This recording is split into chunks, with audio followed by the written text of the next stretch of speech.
मैं भी तो आपकी संतान हूँ। आज की कहानी का शीर्षक। दोस्तों, अगर आप चैनल पर नए हैं तो प्लीज़ चैनल को सब्सक्राइब जरूर कीजिएगा। तुमने क्यों मारा सन्नी को? अगर उसे कुछ हो जाता, तुमको लेकर मैं क्या करूँगी? कोई गहना घड़वाऊँगी? मत भूलो कि तुम दोनों बहनों के बीच में ये भाई है, वरना आज तुम दोनों बहनों की कोई पूछ नहीं होती। माँ सन्नी के रोने की आवाज़ सुनकर दौड़ी चली आई और मिन्नी विनी को धकेल कर सन्नी को चुप कराने लगी। सन्नी भी कम नहीं था। जब तक माँ नहीं आई और दोनों बहनों को पिटाई नहीं हुई, तब तक वह मुंह फाड़कर रोता ही रहा। उसे भी बहनों को मार खिलाए बगैर चैन नहीं पड़ता था। विनी ने तो सनी को छुआ तक भी नहीं था, पर मिन्नी ने कुछ भी नहीं कहा। आज उसे बहुत बुरा लग रहा था, फिर भी माँ ने उसे मारा। स्वभाव से विनी बहुत शांत थी। दरअसल सपना जी और सुधीर जी के 3 बच्चे थे। सबसे बड़ी विनोदनी, जिसे प्यार से सब विनी कहते थे, उसके बाद सुनील और सबसे छोटी मिनी यानी मीनाक्षी। मीनाक्षी बड़ा प्यारा नाम था, पर उसका भाई उसे मिन्नी या मीनाक्षी ना कहकर मैड मिन्नी पागल कहा करता था। तय था कि छोटा भाई सन्नी और अपनी अच्छी बहन नहीं मानता था उन दोनों को। वह विनी की बात मानता और विनी से हर समय लड़ाई करता रहता। अब तो उसकी माँ आरती भी मिनी से कुछ खिंची खिंची सी रहने लगी थी, क्योंकि जैसे जैसे मिनी बड़ी हो रही थी, वह हर बात पर जिरह करने लगी थी। मासूम मिनी का मन छोटी छोटी बातों पर भाई बहन के बीच हुए भेदभाव को अब अच्छी तरह से महसूस करने लगा था। उसे बहुत दुख होता था जब माँ और दादी उसके साथ बेटी होने की वजह से भेदभाव किया करते थे। कई बार उसने अपनी दादी के मुंह से सुना था कि परिवार तो विनी और सनी के बाद ही पूरा हो गया था। एक बेटा और एक बेटी, मिनी के लिए अलग से जगह बनानी पड़ेगी। जिसे सुनकर ऐसे ही किसी दिन सनी ने उसे छेड़ते हुए कह दिया था कि क्या इसका मतलब ये मिनी एक्स्ट्रा है? हंसने लगा वह जोर जोर से ये बोलकर। उस वक्त मिनी को सनी की बात पर इतना गुस्सा नहीं आया था जितना कि वह इस बात से आहत थी कि सुनकर माँ ने कुछ भी नहीं कहा था। सिर्फ पापा अखबार से सर उठाकर इतना ही बोले थे, सारे बच्चे भगवान की तरफ से हमें उपहार में मिले हैं। उनकी इस गंभीर बात पर भी सन्नी चुप नहीं रह पाया। फिर से मिनी को चिढ़ाते हुए बोला, इसका मतलब मिन्नी फ्री गिफ्ट है, मुफ्त में, क्योंकि ऑलरेडी दीदी तो है इस घर की बेटी। मिनी ने गौर किया। उस वक्त सब हंस रहे थे। हाँ पापा जरूर। उठकर नहाने चले गए थे। ऐसे ही कमी बस साथ मिन्नी के बचपन कुछ ना कुछ अस्तित्व के नज़ारे ले ही रहा था, और अब वह स्वभाव से थोड़ी उग्र और विरोधी भी होती जा रही थी। वैसे भी बच्चों को जब माता पिता से प्यार कम मिलने लगता है तो वो बच्चा या तो दब्बू हो जाता है या उद्दंड हो जाता है, और अगर उन्हें कहीं भी माता पिता का व्यवहार या सोच गलत लगती है तब वे उद्दंड होने के साथ साथ उसका विरोध भी करने लग जाते हैं। ऐसा ही कुछ हो रहा था अपनी उपेक्षा का दर्द सहने वाली मिन्नी के साथ। दरअसल बड़ी बहन विन्नी, फिर भाई सन्नी और उसके बाद सबसे छोटी मिन्नी तक आते आते माँ का प्यार का सोता भी सूख जाता था, और सदा शांत रहने वाले पिता उसके स्कूल की फीस और 30 त्योहार पर कपड़े दिलवाने और दुर्गा पूजा में प्रति वर्ष दादी के घर ले जाने के अलावा और किसी काम या जिम्मेदारी में खुद को थोड़ा अलग ही रखते थे। गृहस्थी के सारे निर्णय लगभग उसकी माँ आरती ही लेती थी। वैसे सुधीर जी कोई भेदभाव तो नहीं करते थे, पर जब उनकी पत्नी भेदभाव करती तब विरोध भी किया करते। कभी करते तो कभी नहीं करते, इसलिए मिन्नी के लिए पिता की भूमिका लगभग गौण सी हो गई थी। शायद सुधीर जी को इस बात का जरा भी अंदेशा नहीं था कि उसके बच्चों को समभाव में नहीं देखा जाता। आखिर एक माँ पर वह भला शक भी कैसे कर सकते थे? आरती भी संभालती थी बच्चों को, और एक माँ अगर अपनी परवरिश पूर्व ग्रह से ग्रसित होकर अपनी ही संतान में लैंगिक भेदभाव रखने लगे तो ऐसा कोई सोच भी कैसे सकता था? पर यहाँ आरती के साथ गलतियाँ हो रही थी, भले ही अनजाने में ही सही, पर बार बार हो रही थी। सुधीर जी को क्या पता था कि उनकी नन्ही गुड़िया मिन्नी को झेलना पड़ता है। अपने ही घर में भेदभाव, और कई बार बेकसूर होते हुए भी बनना पड़ता है माँ का कुपोषण। उसे कई बार गलत लगता था माँ के लिए एक अनवांटेड चाइल्ड है। पर क्यों? मिनी के मन में यह प्रश्न अनुत्तरित था। वैसे तो घर में एक और बेटी थी, मिनी की बहन, पर यह दर्द मिनी की बड़ी बहन विनी के लिए भी वैसा नहीं था जैसा मिनी के लिए था। विनी स्वभाव से शांत और थोड़ी दब्बू किस्म की थी, जिसे माँ और दादी संस्कारी बेटी कहती थी।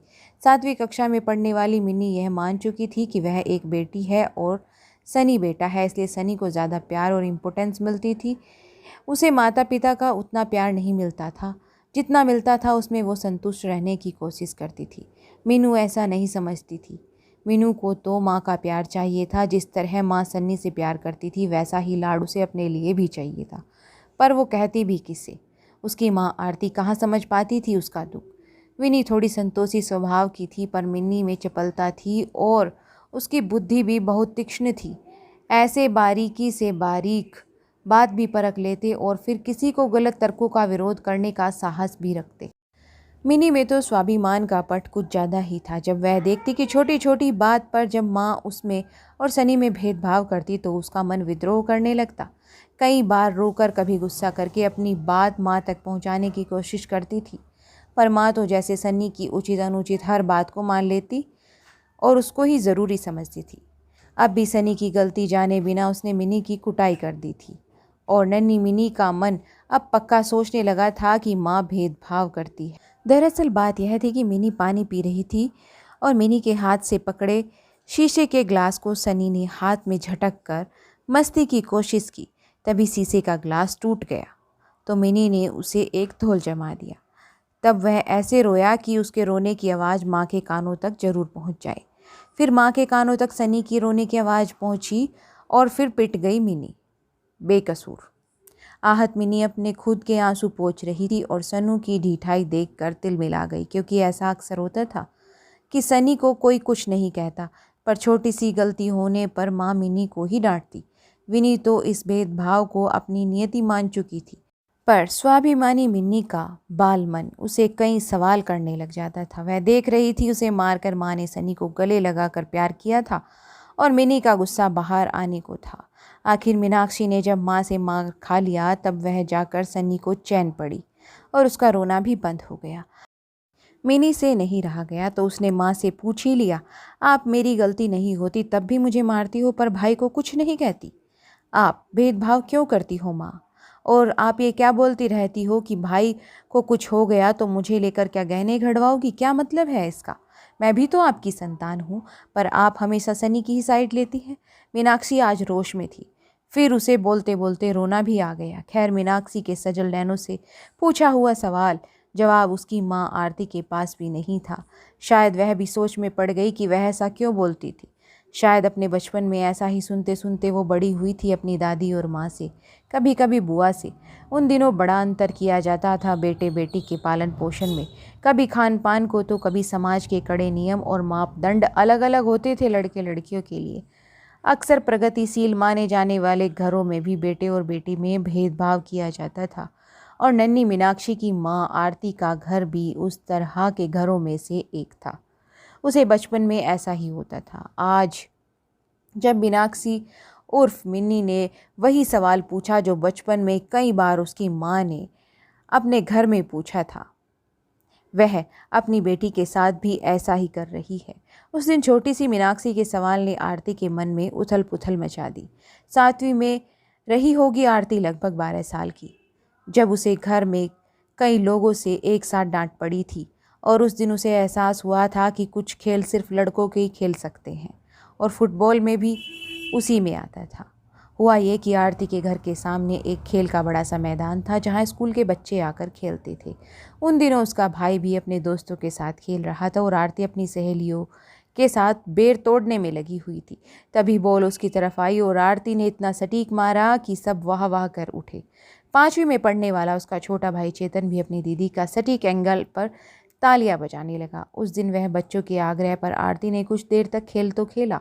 सब ने उसके खेल की तारीफ की। आरती दीदी, आप बहुत अच्छा खेलती हैं, आप रोज़ खेला करिए।